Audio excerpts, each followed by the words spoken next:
Então vamos fazer a nossa leitura, Salmo número 1. Vamos ler do versículo 1 ao versículo 3. Como é feliz aquele que não segue o conselho dos ímpios, não imita a conduta dos pecadores, nem se assenta na roda dos zombadores. Ao contrário, sua satisfação está na lei do Senhor, e nessa lei medita dia e noite. É como árvore plantada à beira de águas correntes, dá fruto no tempo certo e suas folhas não murcham. Tudo o que ele faz prospera.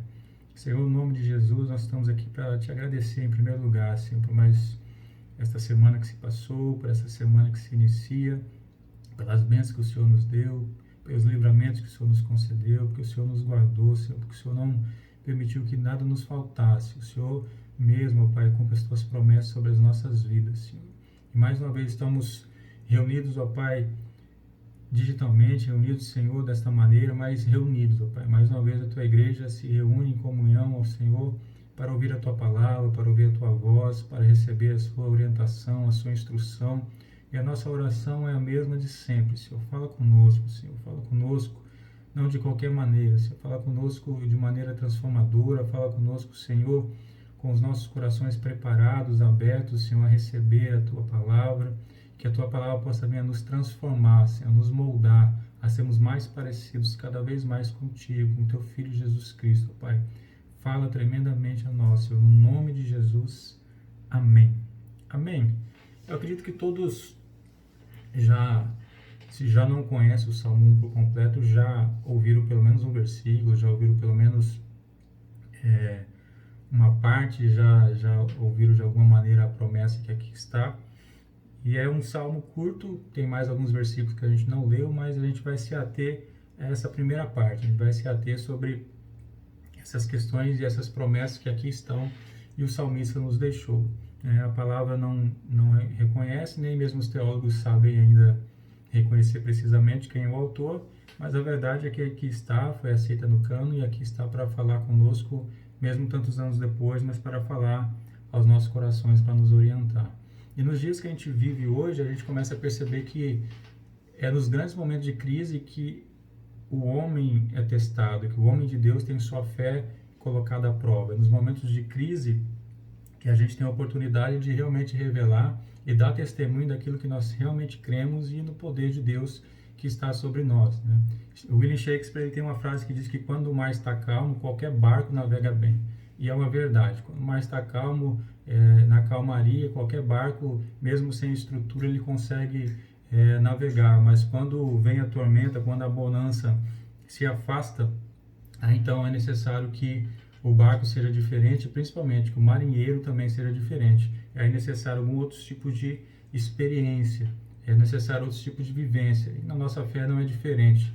Enquanto a nossa vida vai de vento em polvo, enquanto todas as coisas acontecem conforme nós mesmos planejamos, enquanto não há problemas de saúde, enquanto não há problemas financeiros, enquanto estamos todos navegando em um mar calmo, a nossa fé ela não é testada, não que ela não seja necessária nesse momento, mas ela não é testada como deveria ser testada, como é testada nos momentos de crise. E Deus ele vem e não nos garante que nós vamos ter uma vida de uma eterna bonança. Não nos garante que nós vamos ter uma vida como se fôssemos aqui os marinheiros e que o mar estaria sempre calmo. Mas ele nos garante que ele vai nos dar paz para passar pelas crises. Lá em Filipenses, no capítulo 4, versículos 6 e 7, nos diz assim: não andem ansiosos por coisa alguma, mas em tudo, pela oração e súplicas, e com ação de graças, apresentem seus pedidos a Deus, e a paz de Deus, que excede todo entendimento, guardará os seus corações e as suas mentes em Cristo Jesus. Ele promete que vai nos dar paz. Ele não nos promete que nós não vamos passar por situações como essa que nós estamos passando. Alguns passando com uma certa facilidade, outros passando com muito mais dificuldade, mas todos nós passando pela dificuldade daquilo que é esse problema que enfrentamos hoje, da pandemia, da quarentena, da questão do emprego, da questão da enfermidade, o medo, a preocupação, mas nós passaremos por tudo isso com paz, em paz, porque o próprio Deus prometeu e assim Ele fará. E a gente vai para o Salmo número 1 e a gente percebe o salmista fazendo essa diferença também entre aqueles que estão em Deus e aqueles que não estão em Deus. Ele fala então o que nós não devemos fazer, ele fala o que nós devemos fazer e também como nós vamos desfrutar dessa paz que excede todo entendimento. E ele fala também sobre aqueles que esperam e confiam no Senhor, como que ele vai vivenciar, como que as promessas serão derramadas sobre a sua vida se ele assim o fizer. Este é o Salmo número 1. E aí a gente tem o primeiro ponto que ele nos fala, então, que é o que não fazer. No versículo número 1, o salmista nos diz assim: como é feliz aquele que não segue o conselho dos ímpios, não imita a conduta dos pecadores, nem se assenta na roda dos zombadores. E ele começa a dizer como é feliz, né? Bem-aventurado, como é feliz. E ele começa já a apresentar uma felicidade que ela é condicionada, uma felicidade que tem consequência de atos. É uma colheita daquilo que se planta. Como é feliz aquele que, como é feliz aquele que faz algo, como é feliz aquele que deixa de fazer algo. E no primeiro momento ele vem falar como é feliz aquele que não faz algo.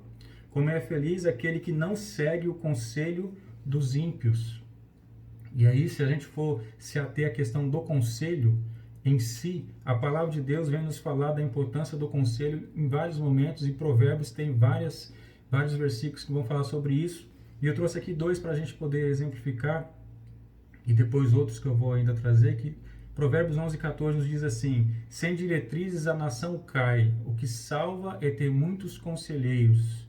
Provérbios 15:22: os planos fracassam por falta de conselho, mas são bem-sucedidos quando há muitos conselheiros. Então a gente começa a ver que a palavra de Deus não fala para a gente não se aconselhar.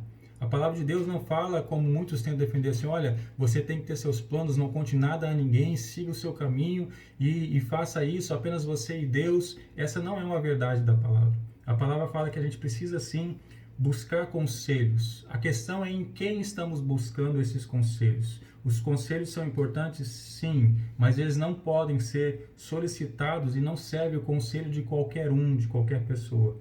Provérbios 12:5, ele fala que os planos dos justos são retos, mas o conselho dos ímpios é enganoso. Então a gente tem que se cercar de conselhos? Sim, a gente precisa avaliar as nossas decisões antes, é claro, de se tomar decisões. É importante se cercar de conselhos, de multidão de conselhos, de vários conselhos de pessoas que possam realmente nos ajudar, sim, mas não é de qualquer pessoa. O conselho dos ímpios é enganoso. E a gente precisa já separar uma questão do ímpio. Ímpio é aquele que não crê. Ímpio é aquele que não tem fé, ou aquele que não respeita os valores. Então, na nossa linguagem mais do nosso mundo cristão, ímpio é aquele que não crê que Jesus é o Cristo. Ímpio não crê que Jesus é Deus, e ele não preza pelos valores cristãos. Então, quando a gente fala em ímpio, tem uma questão de crença, de fé, e tem também uma questão comportamental, de valores, de ignorar valores. Aquele que age contra os valores cristãos, esse também é colocado aí como ímpio. Então, quando a gente começa a perceber se aqueles que nos cercam e aqueles que nós começamos a dar ouvidos e aqueles que nós começamos a receber conselhos são os ímpios, não está correto, não é válido a questão de se cercar de multidão de conselhos.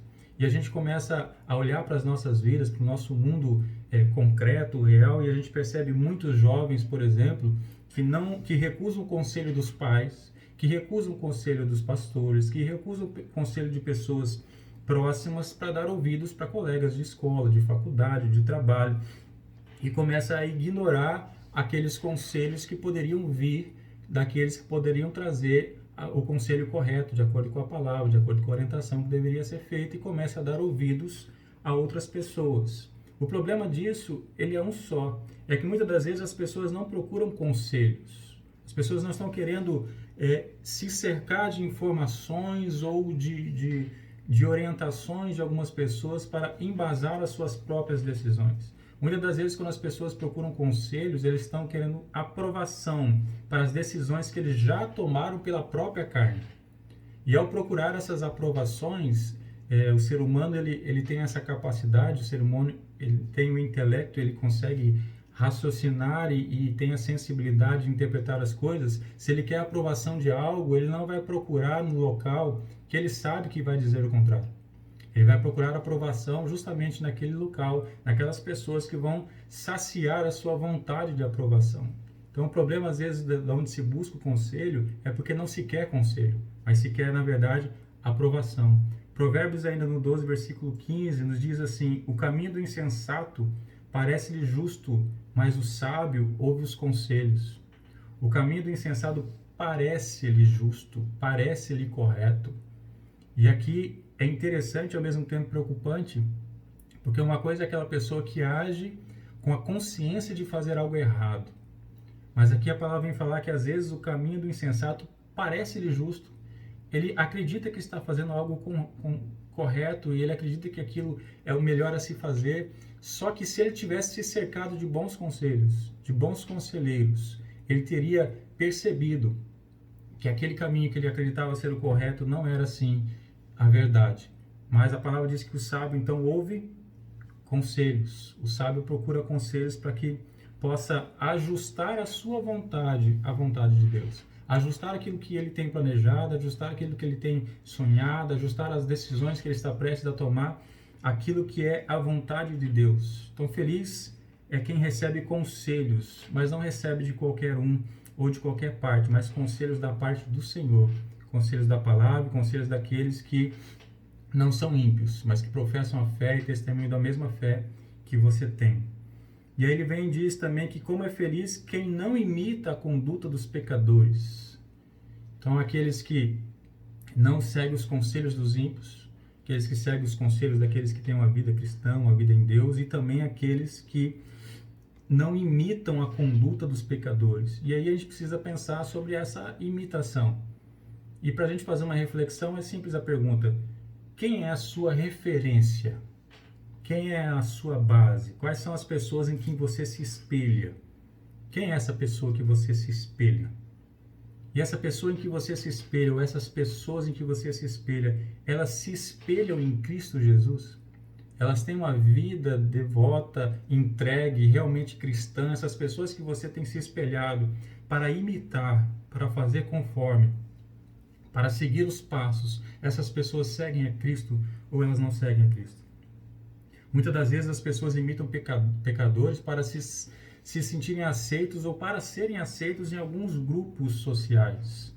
Então elas começam a imitar o comportamento daqueles que lá estão, para então parecer com eles e então poderem ser aceitos naquele grupo.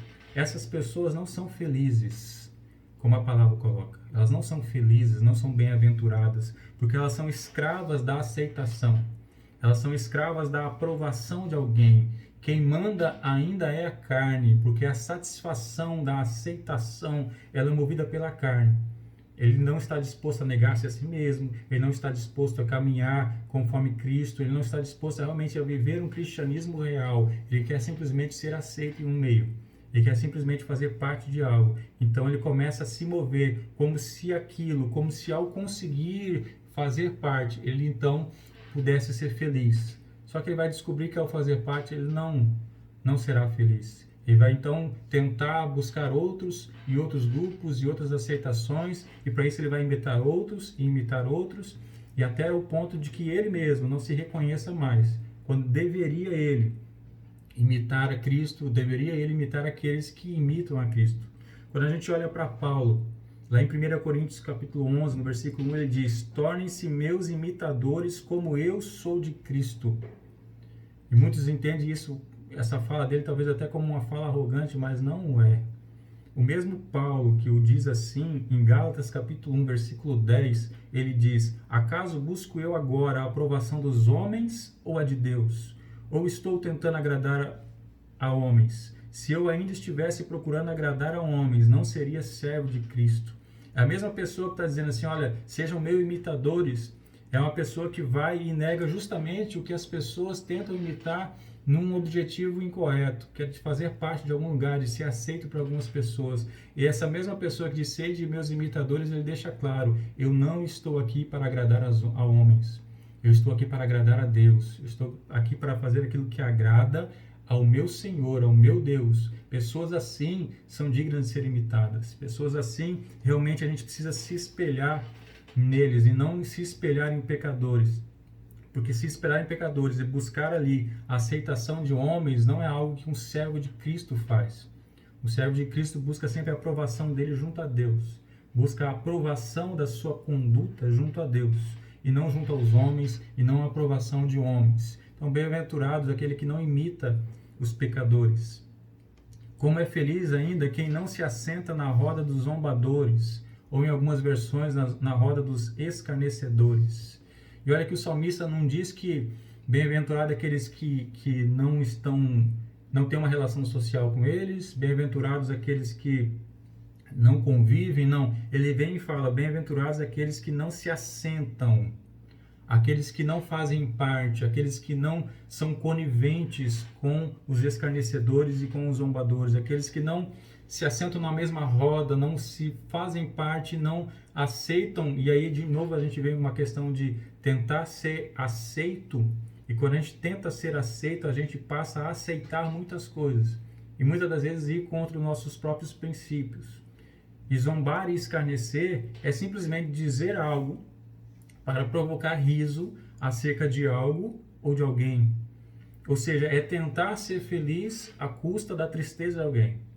É tentar ser feliz através da zombaria ou escarnecendo alguém. E neste contexto que a gente tem da palavra, e o principal é quando se escarnece a própria fé, quando se zomba da própria crença. E aí quando um cristão, quando um servo de Deus se assenta na roda de pessoas que zombam da sua própria fé e ele se assenta e ele é conivente com isso, ele não pode ser bem-aventurado. Bem-aventurado é aqueles que não fazem, aqueles que não se assentam com essas pessoas. Se satisfazer da tristeza de alguém, isso não é felicidade. Isso é algo que não preenche, que não completa. Então o salmista vem e ele deixa claro então o que não fazer. E ele continua no versículo 2 e ele começa a falar então o que fazer. E ele diz assim, ao contrário, sua satisfação está na lei do Senhor e nessa lei medita dia e noite. Ao contrário, é uma conduta totalmente oposta. É uma conduta que sai totalmente do eixo daquilo que se vivia. Não se busca aceitação, não se imita a conduta de pecadores, não se assenta na roda dos escarnecedores e zombadores. Isso não se faz, é muito pelo contrário. A sua satisfação está na lei do Senhor. A sua satisfação está em Deus e em mais nada. É uma diferença de se sentir satisfeito, e esse sentir satisfeito a gente pode trazer daquilo que a gente acaba de falar, se sentir aceito. E às vezes é se sentir aceito não simplesmente que os outros nos aceitem, mas nos aceitar em vários aspectos. Várias pessoas, para se aceitarem das suas próprias decisões, eles acabam caminhando por um lado que não é aquele caminho que Deus gostaria que ele caminhasse. Simplesmente porque ele quer se aceitar de uma maneira que Deus não deseja, Deus não sonhou para ele, Deus não o fez para isso. Ele quer se aceitar desta maneira. E a nossa satisfação tem que estar apenas em Deus. John Piper escreveu um livro que se chama Plena Satisfação em Deus, Deus Glorificado e a Alma Satisfeita. E ele vai falar nesse livro sobre a verdadeira satisfação de um cristão. É um livro bem interessante que eu recomendo para todos. E ali ele vai falar algumas coisas do tipo, a maior alegria de um cristão é alegrar a Deus. E para alegrar a Deus precisamos seguir a sua palavra. A alegria de Deus em nós, ela vai ser manifesta quando nós seguirmos a tua palavra. Quando nós nos achegarmos a Ele de uma maneira correta, dentro daquilo que a sua palavra estabelece. Isso alegra. E a satisfação do verdadeiro cristão é fazer as coisas que alegram o seu Deus. E ele vem falar também no seu livro que a alegria em Deus é obrigatória para o cristão. Isso eu achei muito interessante. Ela não é uma opção, ela não é por um momento, não é um momento ou outro eu vou me alegrar em Deus, quando for possível, quando for conveniente. Não. A alegria do cristão e a sua satisfação em Deus, ela é obrigatória para o cristão. Salmo 43, versículo 4 nos diz assim, então irei ao altar de Deus, a Deus, a fonte da minha plena alegria, com a harpa te louvarei, ó Deus, meu Deus. A fonte da minha plena alegria. A plenitude é a completude, é preencher todos os espaços, é estar pleno, satisfeito, saciado. E aqui ele fala a fonte da minha plena alegria. A minha alegria plena, onde tudo está preenchido, onde tudo está perfeito, onde eu realmente estou satisfeito, ela é no altar de Deus, ela é aos pés do Senhor, ela é na presença de Deus. Salmo 37, versículo 4 diz assim: deleite-se no Senhor e Ele atenderá aos desejos do seu coração. Deleite-se, se satisfaça, se sinta bem nele, deleite-se, aproveite. Quando a gente fala em se deleitar, a gente fala algo prazeroso, tenha prazer em estar nele. Se assim você fizer, então Ele atenderá aos desejos do seu coração. Mas se sinta satisfeito nele, sinta prazer na presença dele. Salmo 16, versículo 11. Tu me farás conhecer a vereda da vida, a alegria plena da tua presença, eterno prazer à tua direita. Mais uma vez o salmista fala em alegria plena, e agora ele fala alegria plena da tua presença. Ele está dizendo o seguinte: quando eu estou na tua presença, a minha alegria é plena, é completa, é satisfeita. Em nenhum outro lugar, em nenhuma outra circunstância, fazendo nenhum outro tipo de coisa, eu tenho essa plenitude de alegria, apenas na sua presença. A minha satisfação está em ti. Bem-aventurado é este que se satisfaz na presença de Deus, que tem satisfação na sua lei, na sua palavra. Também bem-aventurado é aqueles que meditam na palavra dia e noite.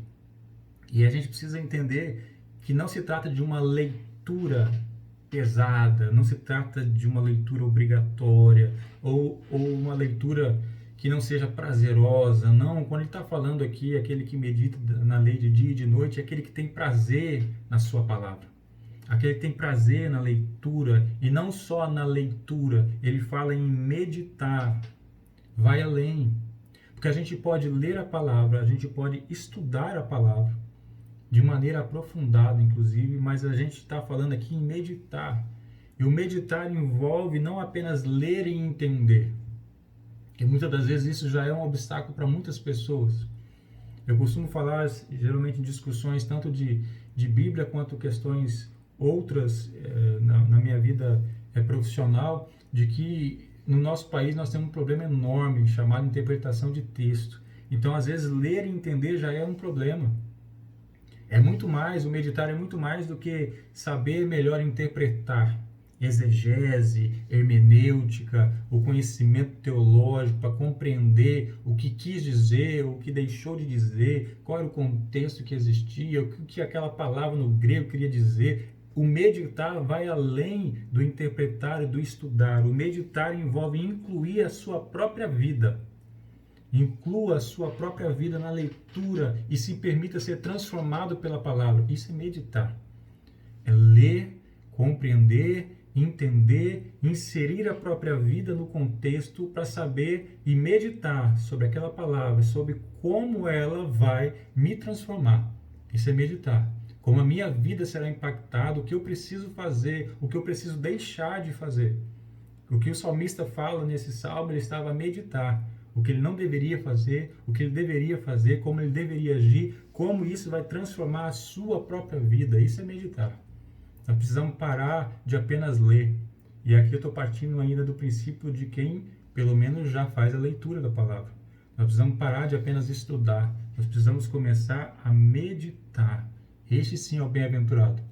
Este sim é aquele que busca realmente a palavra, não apenas pelo conhecimento, não apenas para satisfazer, às vezes, o próprio ego, ou aquilo que vem satisfazer um desejo, ou algo que gostaria ou deixou de gostar, mas não, simplesmente para satisfazer realmente o entendimento e para que aquilo venha transformar a sua própria vida. Porque o conhecimento não nos transforma, se ele não for colocado em prática, se ele não for realmente fonte transformadora das nossas vidas.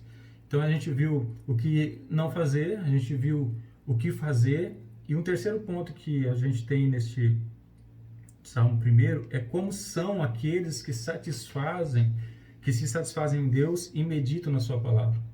Como então, o que fazer? Se satisfazer em Deus e meditar na sua palavra. E como são essas pessoas?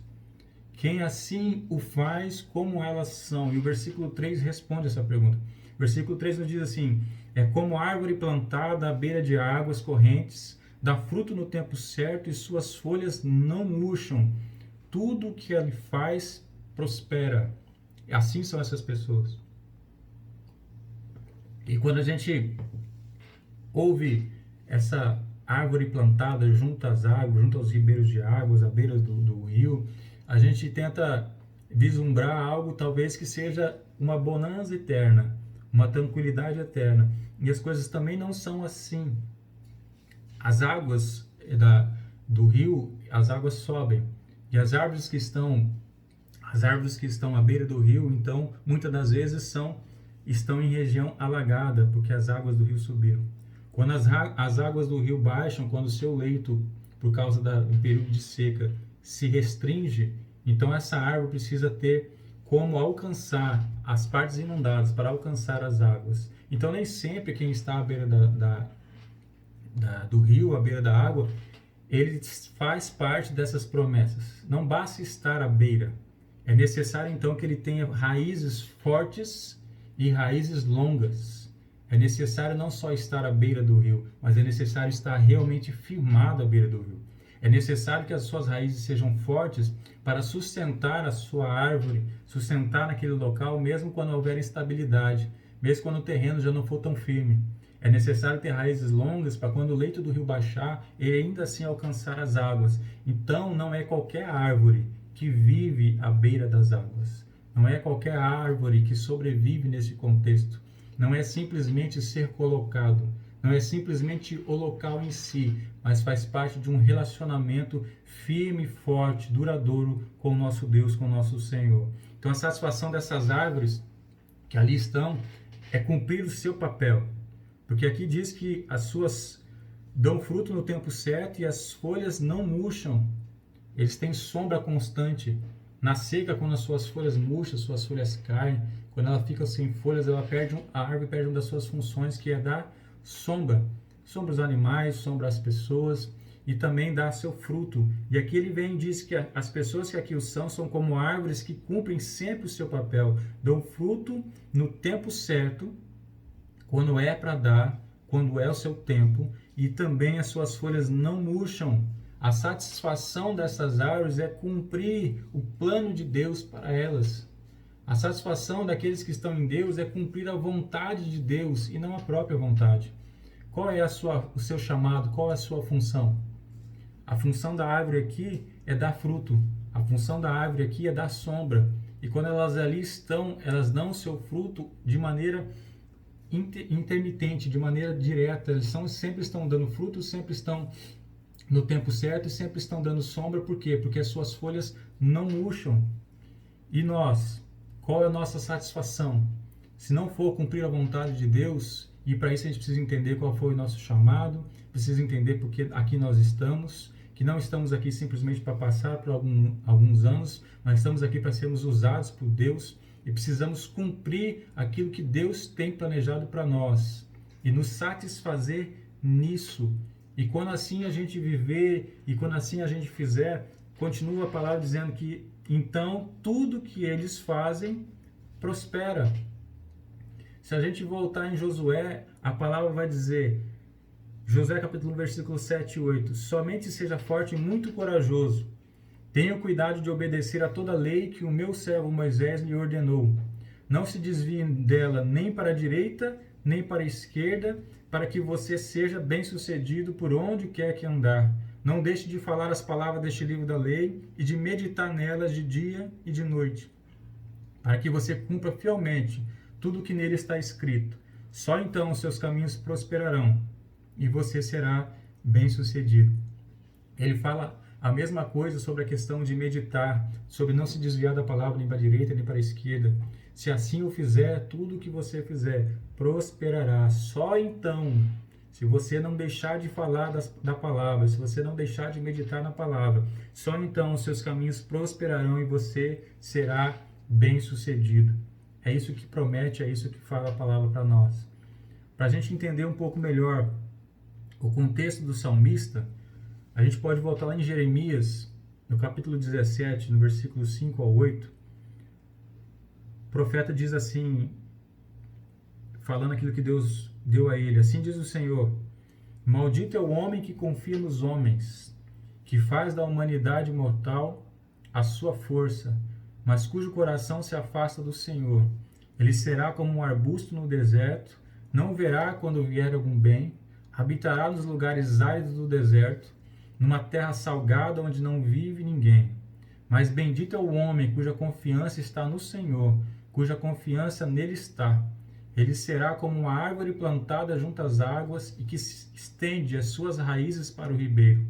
Ela não temerá quando chegar o calor, porque as suas folhas estão sempre verdes. Não ficará ansiosa no ano da seca, nem deixará de dar fruto.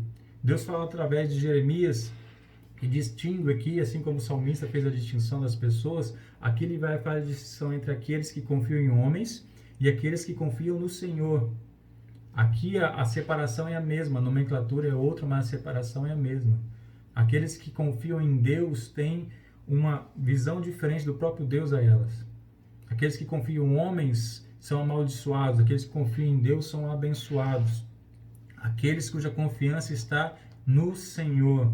E aí ele vem e fala exatamente aquilo que está lá no Salmo. Aqueles que confiam, cuja confiança está em Deus, será como uma árvore plantada junto às águas. Só que aqui Jeremias, falando, dando boca, dando voz ao próprio Deus, ele acrescenta justamente para dizer, não é qualquer árvore. Será como uma árvore plantada junto às águas e que estende as suas raízes para o ribeiro. Não adianta fazer de conta que ali está. Não adianta se plantar onde há bênção. Não adianta estar no meio de uma igreja. Não adianta achar que ali, porque há muitas árvores que estão a dar o testemunho do salmista, que só de estar ali você dará o mesmo testemunho. Não adianta. É necessário estar plantado junto às águas, mas também estender as suas raízes ao ribeiro. Mas também ter uma relação direta sua enquanto árvore com o ribeiro, com as águas. E ele não temerá quando chegar o calor, simplesmente porque as suas folhas estarão sempre verdes. Ele não entrará em pânico. Ele não se preocupará quando as folhas começarem a cair, quando as folhas começarem a murchar, porque as folhas estarão sempre verdes.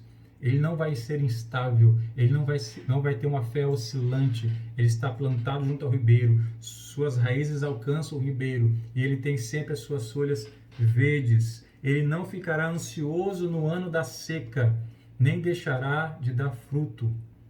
E a gente está falando aqui em Jeremias capítulo 17. É interessante a gente voltar em Jeremias capítulo 14 para entender um pouco sobre o que ele está falando sobre esta seca. E ele daqui está dizendo uma promessa.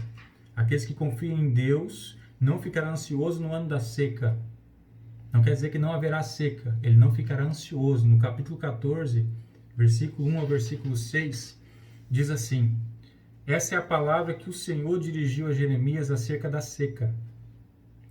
Judá pranteia, as suas cidades estão definhando e os seus habitantes se lamentam, prostrados no chão.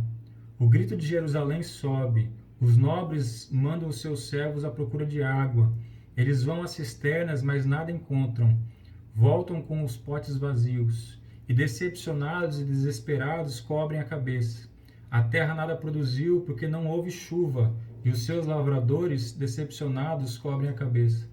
Até mesmo a corça no campo abandona a cria recém-nascida, porque não há capim. Os jumentos selvagens permanecem nos altos, farejando o vento como os chacais, mas a sua visão falha por falta de pastagem. O contexto que Jeremias estava a profetizar no capítulo 17, e aqui o entendimento de quando ele diz que não esta árvore plantada junto ao ribeiro, que as raízes se estendem até o ribeiro, não terá ansiedade durante a seca, é dessa seca aqui que ele estava dizendo. De uma seca que o próprio Deus havia profetizado, feito e havia dito, de um total desespero. Lembrando que o contexto de Israel, o contexto de que o povo vivia, assim como o contexto na época de Jesus, o próprio Jesus fala muito em questões de agricultura, em questões voltadas ao plantio, era diferente do nosso. Eles dependiam totalmente disso. Uma seca, algo muito severo, fazia com que eles deixassem de ter a sua fonte de alimento e também a sua fonte de renda. Então, dentro deste contexto todo em que as pessoas passavam, a palavra de Deus vem e diz que aqueles que confiam nele e não nos homens, e o juízo que ele vinha estabelecendo é justamente porque Israel vinha confiando em homens e não em Deus. Esses que ainda confiavam apenas nele não teriam ansiedade por causa da seca e continuariam a dar seus frutos e continuariam a cumprir o seu propósito. Quando a gente faz a mesma análise lá em Ezequiel, capítulo 17, 24, ele diz assim: todas as árvores do campo saberão que eu, o Senhor, faço cair a árvore alta e faço crescer bem alta a árvore baixa. Eu resseco a árvore verde e faço florescer a árvore seca. Eu, o Senhor, falei e eu o farei. Essas palavras que ele estabelece e coloca aqui são para as árvores do campo. Todas as árvores do campo. E quando a gente faz essa análise daquilo que Deus falou, daquilo que Deus prometeu, da profecia que ele estabeleceu do profeta, daquilo que ele promete guardar, para não parecer que há uma contradição de que ele fará, mas guardará ao mesmo tempo, ele fará sobre todos e guardará apenas alguns. Ele derramará a sua profecia daquilo que ele disse, daquilo que ele mesmo havia estabelecido para o seu povo, mas ele guardará alguns. Porque nem todos são árvores do campo. Alguns são árvores plantadas perto das águas, perto dos ribeiros. E a gente começa a perguntar qual a nossa relação com Deus. Onde nós nos plantamos? No campo ou junto às águas? Onde nós estabelecemos a nossa relação com Ele? Onde nós fazemos questão de estar? Quando a gente olha para a vida de José, quando o seu pai Jacó, Israel, chamou seus filhos e ali profetizou sobre a vida dos seus filhos, sobre todos os seus filhos, ao se pronunciar sobre José, uma das coisas que ele falou sobre José foi: José é uma árvore frutífera à beira de uma fonte, cujos galhos passam por cima do muro. Esse aqui tem que ser o desejo do cristão. A palavra que ele disse sobre José é que ele, primeiro, ele é uma árvore frutífera. Ele não é uma árvore que não dá frutos. Ele dá fruto. E ele, além de ser uma árvore frutífera, ele é uma árvore frutífera à beira da fonte, à beira das águas. Então ele não deixa de dar seus frutos. Não adianta você ser uma árvore frutífera e não dar frutos. Não adianta você ser um pé de manga e nunca dar manga. Você deixa de ter a sua utilidade. E aqui ele diz aquilo que nós devemos ser. Devemos ser árvores frutíferas, mas nós devemos dar os frutos. E para darmos os frutos no tempo certo, precisamos estar junto às águas. E ele vai além ao falar de José. Ele fala que ele é uma árvore frutífera à beira de uma fonte, e cujos galhos passam por cima do muro. Quando ele diz isso, e ele diz a José, e é um desejo que nós devemos ter também para as nossas vidas, é que além de dar fruto, nossos galhos vão por cima dos muros, e nós vamos abençoar não só a nossa casa, mas vamos abençoar também todo mundo através dos frutos que sairão das nossas vidas, sairão das nossas árvores. Assim era José, assim também devemos ser, e devemos buscar a Deus, confiar em Deus, para agradá-lo, para assim também vivemos da mesma maneira. Então, como é feliz aquele que não segue o conselho dos ímpios, não imita a conduta dos pecadores, nem se assenta na roda dos zombadores. Ao contrário, sua satisfação está na lei do Senhor, e nessa lei medita dia e noite. E como árvore plantada à beira de águas correntes, dá fruto no tempo certo, e suas folhas não murcham. Tudo que ele faz prospera. Aonde você está plantado?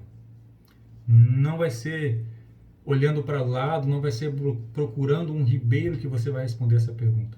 Não vai ser pensando que, eu estou plantado dentro de uma igreja. Eu estou plantado no meio de cristãos. Eu estou plantado numa família que crê no Senhor. Não vai ser olhando ao seu redor, que você vai responder essa pergunta. Para responder essa pergunta de onde você está plantado, você vai ter que olhar para dentro de si mesmo e responder duas perguntas que você pode responder hoje.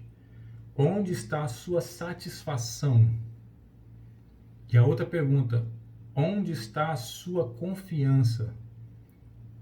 Para você dizer que você está plantado perto das águas, junto aos ribeiros, a sua resposta para as duas perguntas deve ser Deus. Se qualquer uma das duas perguntas não tiver a resposta Deus, você não está dentro daquilo que o salmista estabeleceu e das promessas. Mas se a sua resposta para as duas perguntas for Deus, A minha satisfação está em Deus. A minha confiança está em Deus. Então não é que você será, não é que você dará. Não é isso que o salmista fala.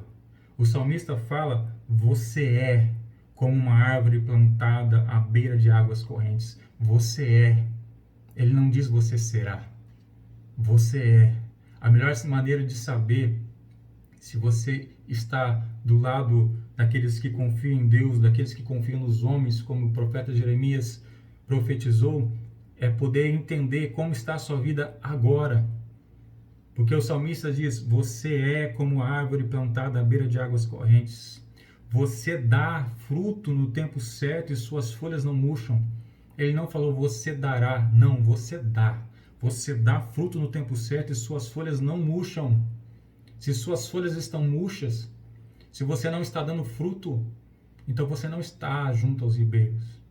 Ou se você acha que está, suas raízes não são fortes nem longas o suficiente para alcançar as águas, porque você não está dando.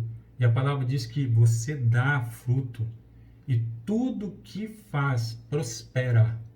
Não é tudo que fizer prosperará. Não, tudo que você faz prospera. Essa é uma promessa que não é para depois. Essa é uma promessa para agora. Mas é uma promessa para quem realmente vive junto aos ribeiros das águas.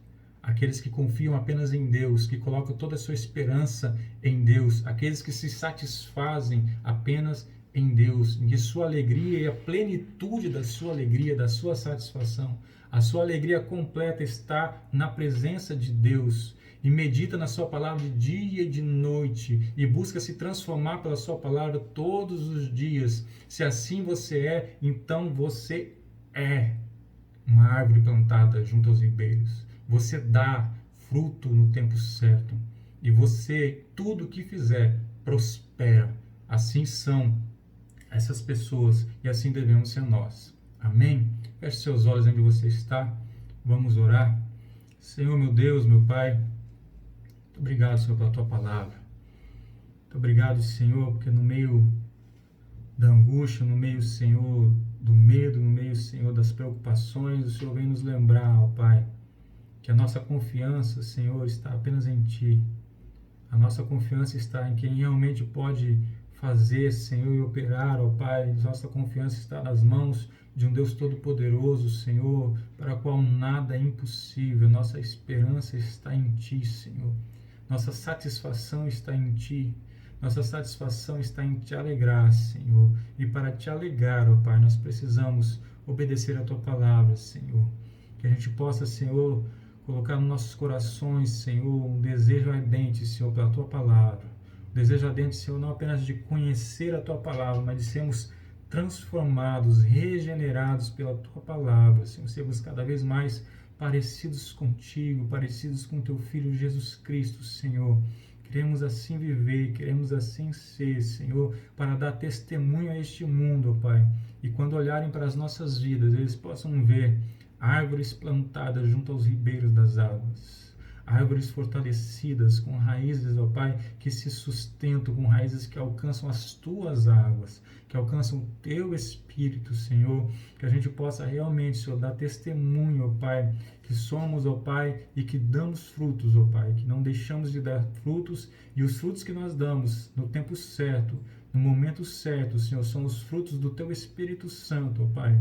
E queremos, ó Pai, com todas essas coisas, fazer em todas as coisas, prosperar, não, Senhor, no entendimento humano de prosperidade, mas prosperar em Ti, prosperar, Senhor, na Tua palavra, prosperar na Tua vontade, Senhor. Muito obrigado, Senhor, pela Tua palavra, Senhor. Guarda-nos, ó Pai, em todo tempo. Guarda-nos, Senhor, durante essa semana que se inicia. Que a gente possa, Senhor, receber, ó Pai, as Tuas bênçãos sobre as nossas vidas, mas que também possamos ser abençoadores, Senhor, assim como Josué foi. Que os nossos galhos, ó Pai, passem por cima dos muros e a gente possa abençoar não apenas a nossa casa, Senhor, mas por onde nós andarmos, ó Pai. Muito obrigado, Senhor, no nome de Jesus. Amém. Amém. Amém, irmãos. Que Deus os abençoe. No nome de Jesus, uma excelente semana a todos.